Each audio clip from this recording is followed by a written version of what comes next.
안녕하세요, 추천경매입니다. 오늘은 현재 진행 중인 서울의 한 단독주택 경매 물건을 가지고 부동산 투자 방향에 대해서 이야기해 보려고 합니다. 경매로 저렴하게 주택을 낙찰받고 또 이 주택을 가지고 매월 연금 받다가 나중에는 재개발까지 노려볼 수 있는 방법인데요. 시청자분들 중에서 연세가 좀 있으시거나 부모님 노후 준비가 필요한 자녀분들이라면 아마 특급 정보가 되실 것 같습니다. 유튜브에 없던 내용이니까 오늘 영상도 집중해서 봐주시기 바랍니다.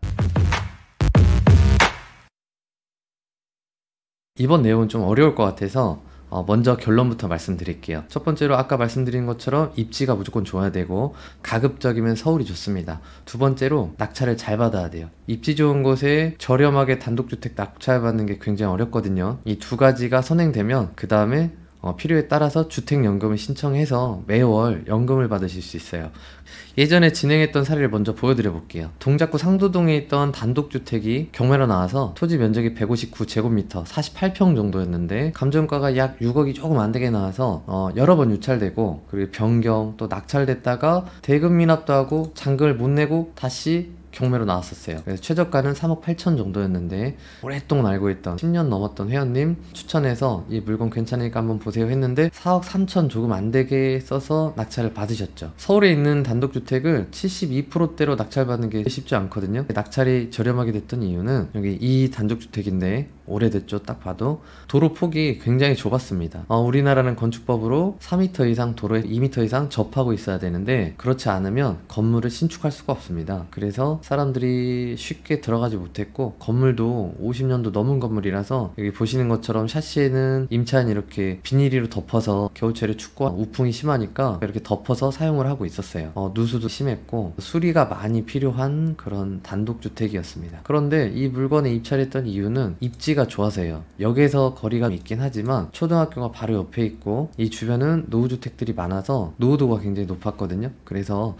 가지고 있다 보면 재개발이나 재건축이 되지 않을까 이런 생각을 먼저 했었고 무엇보다도 이때의 시점은 코로나가 막 창궐 하고 있던 시기였어요. 초기. 그래서 어떤 시기적으로 눌림목이었습니다. 사람들이 입찰에 쉽게 참여하지 못하고 큰일 나는 거 아니야 이렇게 생각하고 있을 때 입찰을 한 거죠. 또 대금 미납도 있었으니까 당연히 입찰자가 별로 없었고 그래서 이때 2등 가격보다 차순위 가격보다 더 낮게 낙찰을 받았던 거죠. 이 물건을 낙찰 받으려고 했던 이유가 입지가 좋아서도 있지만 이 당시에 박원순 서울시장이었는데 서울에 신축 공급할 물량이 없고 빈 땅이 없으니까 비어져 있는 빈집을 서울에서 사서 임대를 저렴하게 공급하겠다 이렇게 했는데 사실상 매입한 사례가 거의 없었거든요. 그래서 공인중개사 협회에 이런 단체 문자를 보냈습니다. 읽어볼게요. 근본 SH공사와 한국공인중개사협회는 MOU 계약을 체결해서 서울시와 빈집 사업을 공동으로 진행한다. 서울시 전 지역에 있는 빈집을 매입하고 정비 환경을 개선할 예정이니까 빈집이 있으면 연락 달라 이거죠.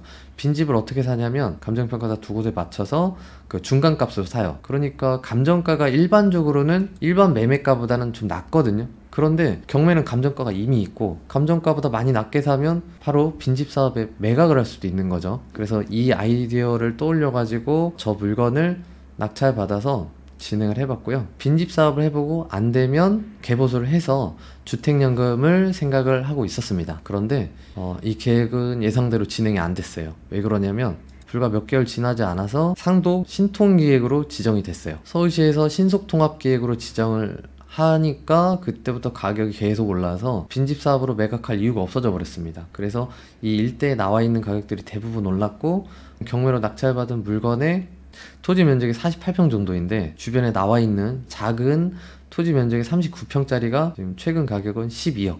아까 낙찰을 얼마에 받았죠? 4억 3천이 조금 안 되게 낙찰 받았는데 지금 나와 있는 매물들은 12억 초반에서 15억. 좀 건물이 괜찮은 것들은 20억 정도 호가고 있는데 거래는 잘 안 되는 상황인 것 같더라고요. 그래서 주택연금을 신청하지 못했지만 상당히 낙찰을 잘 받은 물건으로 생각이 되고요. 이렇게 신속통합계획이나 모아텀이 잘 진행이 되면 나중에 아파트를 또 받을 수 있으니까 서울시 안에 있는 노후된 단독주택을 받아서 개보수에서 거주하거나 임차를 주고 보유하는 것도 상당히 괜찮은 투자 전략 중에 하나가 될 수 있습니다. 아무래도 노후됐기 때문에 입찰자가 별로 없고 낙찰을 좀 저렴하게 받을 수 있거든요. 그리고 우리가 매각할 때는 땅값은 계속 오르잖아요. 노후주택은 건물의 가치가 없기 때문에 땅값은 조금씩 계속 오르고 시간이 지나서 감정하거나 매각을 하게 되면 그 땅값을 제대로 받을 수 있거든요. 현재 진행 중인 사례도 한번 살펴보겠습니다. 구로동에 있는 단독주택이고 이 물건도 아까 보신 것처럼 굉장히 많이 낡고 노후됐어요. 2022 타경 112202 물건번호 1번이고 1번부터 5번까지 한 소유자가 이렇게 여러 개를 갖고 있다는 얘기인데, 왜 그러냐면 구로동 지역주택조합 지주택에서 사업을 하다가 잘 안 돼서 다시 경매로 나온 겁니다. 초기에 진행할 때 이 일대의 부동산들을 매입하거든요. 그래서 가지고 있는 물건들이 경매로 나오고 있는 걸로 보이고, 위치 먼저 살펴보면 구로역에서는 거리가 좀 있어요. 지금 여기 표시된 이 물건입니다. 감정가 7억 정도. 구로초등학교가 멀지 않고 또 고등학교, 중학교, 초중고가 붙어있는, 초등학교, 중학교가 가까이 있다는 거는 큰 메리트가 될 수 있을 것 같고, 나중에 재건축, 재개발이 되어서 새 아파트가 된다면 상당히 좋은 입지가 되는 거죠. 그런데 이 물건은 유찰이 많이 됐어요. 아까 상도동 물건보다 유찰이 더 많이 됐잖아요. 감정가 7억 정도에 나와서 유찰이 무려 4번이나 됐습니다. 그래서 최저가는 2억 8천까지 떨어져 있고, 떨어진 이유가 아마 있겠죠. 이거는 현장 사진인데요. 보시는 것처럼 많이 낡았어요. 아마 이 사진 보시면 뒤로 가기 누르실 것 같거든요. 그런데 이렇게 낡은 건물이 예뻐 보이는 분도 계실 겁니다. 이 건물이 마음에 안 들고 외형만 보시는 분들은 부동산 투자에는 잘 안 맞다 라고 보시면 돼요. 물론 이제 비용도 많이 들고 관리 유지하기가 굉장히 어려운 것도 사실인데, 이렇게 생기지 않고 신축에 가깝거나 건물이 너무 번듯하면 가격이 상당히 높아요. 가격의 메리트가 별로 없는 거죠. 이 건물은 1975년식이고 아까 상도동 물건처럼 임차인 분이 살고 계신 것 같은데, 샤시에 우풍이 많이 드니까 이렇게 비닐로 막아놓고 폐기물도 좀 쌓여 있는 상태, 그리고 마당에는 트럭도 한 대 주차할 수 있는 공간이 있고, 그리고 화단도 있습니다. 그리고 옥상도 활용할 수 있는 상태로 보이고, 아마 누수도 좀 있을 것 같아요. 건물의 잔존 가치는 없다라고 보면 될 것 같고요. 다시 경매 사건 내역으로 들어가서 토지 42평, 그리고 건물 면적은 26.3평 정도. 취득세가 조금 더 나오겠네요. 면적이 커서. 토지 등기부를 보면 이 물건에 입찰자가 없었던 이유가 있어요. 왜 그러냐면 구로동 지역주택조합이 2018년 10월에 이 부동산을 매수를 했고, 가압류가 최모 씨의 57명, 가압류는 돈을 달라는 악성 채권이거든요. 이렇게 많은 피해자들이 있고 지주택 사업이 돈을 끌어다가 미리 써버리고 사업이 지금 엎어진 상태로 굉장히 많은 피해자들을 양산한 상태로 보입니다. 이 물건이 있는 이 지역에는 또 이분들이 이 지역에 살거나 멀지 않은 곳에 대부분 거주하고 계세요. 그러니까 아무래도 이런 부분들이 부담돼서 입찰자가 없었던 것으로 보이고, 아마 여기까지 얘기 들으시면 이거 뭐 하자 있는 거 아니냐 이렇게 생각하실 수 있는데, 건물이든 토지 등기부상 인수하는 권리는 없어요. 다만 이 지역에 이렇게 많은 피해자들이 있으니까 아무래도 단기간에는 회복되기가 어려울 거고, 또 바로 재개발 재건축을 다시 추진하기는 어려울 겁니다. 동력이 없으니까. 그래서 사람들이 입찰에 참여하기 어려웠던 것으로 생각이 돼요. 그런데 낙찰을 받는다는 건 조금이라도 더 써서 이분들의 채권을 조금이라도 해소할 수 있는 거니까 나쁘게만 볼 부분은 아니라고 생각을 하고요. 이것 말고도 사람들이 입찰을 꺼려하는 이유가 하나 더 있습니다. 지역주택조합이 2018년 10월에 사고 이미 임차인이 있었어요. 전입일자가 2018년 7월이거든요. 여기 법원에서 조사한 내용을 보면 임차인의 배우자 박모 씨 진술에 의하여 작성했다. 본인은 보증을 모르고 아내가 알고 있대요. 어쨌든 전세 보증금을 정확하게 알 수 없고, 법원에서는 조사가 안 되니까 미상이라고 포기해놓고, 만약에 전세든 월세든 보증금이 있으면 낙찰자가 이 보증금을 별도로 내줘야 됩니다. 그래서 입찰자가 더욱더 없었던 것으로 보이고요. 7억대의 물건이 지금 2억 8천대까지 내려와 있는 겁니다. 그런데 이 물건의 보증금을 안 와도 가격이 괜찮다면 한번 고려해 볼 만한 거죠. 입찰하시라는 건 아닙니다. 국토교통부 실거래가 사이트에 들어가면 전월세 신고한 내용이 나오거든요. 지금 현재 임차인이 2018년 7월에 이때 처음 들었다고 가정하면 이전에 3, 4, 5, 6월 달에 계약을 했을 거예요. 그러면 이 구로동에서 전월세 신고한 내용을 한번 살펴볼게요. 5월 달에 비슷한 면적으로는 70제곱미터 전세가 8,500, 그리고 평수 좀 큰 게 1억 4,500. 지금 경매 물건보다 더 낡았는지 연식은 안 나오는데 아마 이 당시에 거래됐던 전세 시세 수준이 높은 거는 2억 1천도 있네요. 근데 아마 1억에서 1억 5천 사이가 아닐까. 전세라면요. 월세면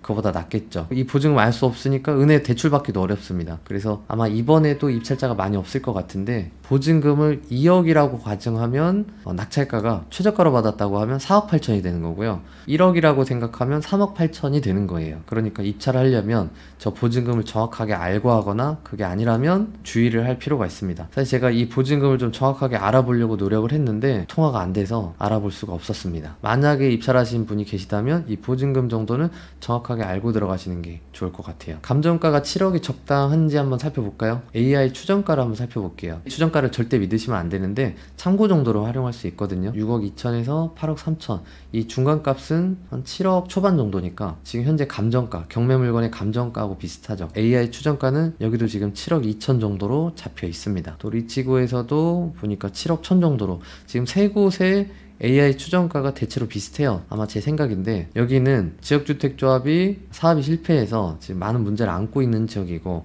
또 이 조합원들 많은 분들이 피해를 보셨을 텐데, 이 지역의 당분간 실거래가는 좀 낮을 것으로 예상이 돼요. 아무래도 지금 경매 물건도 그렇고 좀 저가에 매각되지 않겠나. 당분간 이 지역은 다른 지역보다 좀 눌려있는 상태로 이어질 것 같습니다. 제 개인적인 생각이고요. 꼭 이 물건이 아니더라도 저가로 좀 저렴하게 부동산을 낙찰받아서 소유하셨다. 그때 선택적으로 주택연금을 신청해 보실 수가 있어요. 한국주택금융공사에 가면 이 주택연금 신청하실 수 있거든요. 특히 은퇴하셨거나 연세가 좀 있으신 분들, 부모님 두고 계신 분들은 주택연금 생각을 해보셔도 좋은데, 이미 가지고 있던 주택을 가지고 앞으로 시세가 많이 오를 수도 있는데 주택연금 신청하기가 좀 부담스러우실 거거든요. 그런데 지금 말씀드린 것처럼 경매로 좀 저렴하게 매입을 해서 좀 수리해서 거주하실 수 있는 조건이 된다면, 그런 물건을 낙찰받는다면 주택연금 신청할 때 부담이 훨씬 덜하실 수 있어요.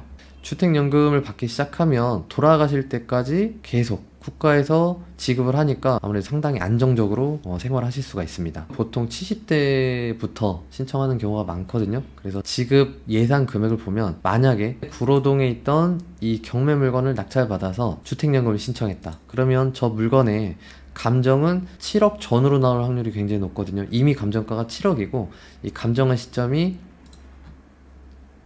2022년이었는데 그대로 하나도 안 오르고 그대로라고 가정하고 감정가 7억에 지금 부모님이나 시청자분께서 70세에 해당한다. 그러면은 월 208만원 정도가 매월 수령할 수 있는 금액이 되거든요. 월 208만원 정도면 상당히 안정적이게 변할 수 있어요. 그리고 저 개인적으로 경매에 오랫동안 몸담고 있다 보니까 자녀들이 사업을 하다가 어려워지는 경우도 있거든요. 그래서 부모님이 연세가 드시고 또 연로해지시면 부모님 댁으로 대출을 받아서 사용하는 경우를 많이 봤어요. 그래서 주택연금 가입해버리면 여기서 부모님은 안정적으로 거주하시고 자식들은 부모님 재산을 가지고 뭐 대출을 받거나 쓸 수가 없어요. 그래서 이 주택연금이 또 다른 의미로 생활의 안정, 또 자녀들도 부모님 재산을 함부로 생각할 수 없게 만드는 그런 안전장치라고도 생각을 합니다. 그래서 이 주택연금 추천드리는 부분이고요. 그리고 아까 말씀드린 것처럼 추후에 재개발이나 재건축이 진행될 수 있거든요. 그랬을 때는 상황에 따라서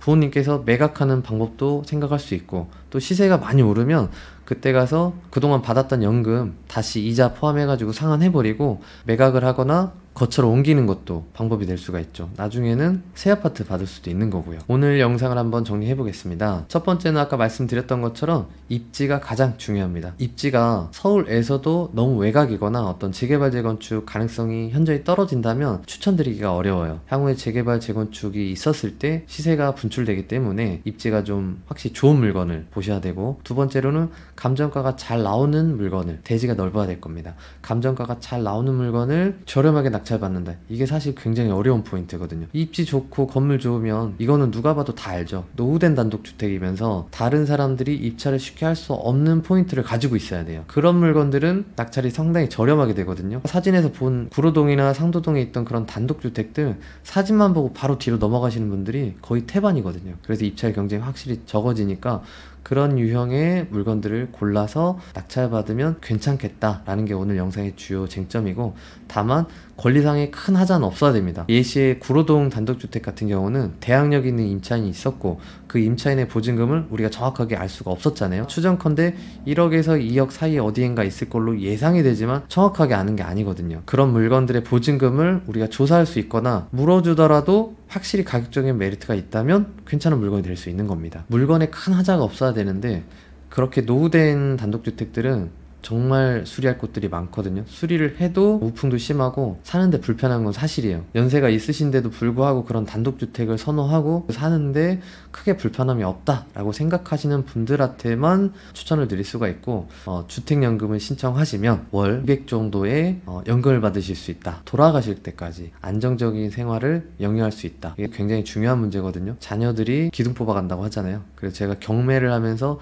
정말 많이 봤습니다. 연세가 많으신 분들의 어떤 부동산이 경매로 나온 이유는 대부분 그 이유가 본인한테 있는 게 아니라 자녀들한테 있었거든요. 그래서 이 주택연금이 편하게 살자라는 이유도 있지만 자녀들이 이 내 집 하나만큼은 함부로 손대지 못하게 하는 그런 어떤 안전장치가 되기도 합니다. 오히려 그게 자녀들에게도 시간이 지나면 더 큰 도움이 될 겁니다. 부모님이 건강하게 또 오랫동안 연금 받으면서 안정적인 생활을 영위하시고 추후에는 그 집을 통해서 부모님이 돌아가신 이후에도 자녀들에게 살아가는 데 보탬이 될 수 있으니까 이런 물건이 상당히 저는 괜찮다고 생각을 합니다. 오늘 제가 준비한 영상은 여기까지고요. 도움이 되셨다면 구독과 좋아요 부탁드립니다. 감사합니다.